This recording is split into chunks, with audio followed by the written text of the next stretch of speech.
निशान आए हैं अभी, और कोई भी एक कब्र ऐसी नहीं है जिसके उन्होंने पीछे वाले तख्ती वाला हिस्सा भी छोड़ा हो। तख्तियाँ तो तोड़ी हैं। ये देखें, इधर वाली भी जो है ये भी तोड़ दी है। इधर वाली के जो ऊपर था ना वो भी तोड़ दिया। इधर वाली किसी एक कब्र का नाम निशान नहीं है कि ये किसकी थी किसकी नहीं है। कलमे वाली भी और कलमे के बगैर वाली भी सारी की सारी तोड़ दी उन्होंने, पीछे वाले जो उनके हिस्से थे।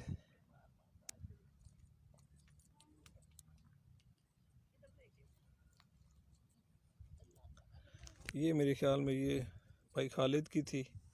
कभी ये पीछे वाला हिस्सा सारा ख़त्म कर दिया उन्होंने। ये देखें, पीछे से किसी कब्र का नहीं बचा।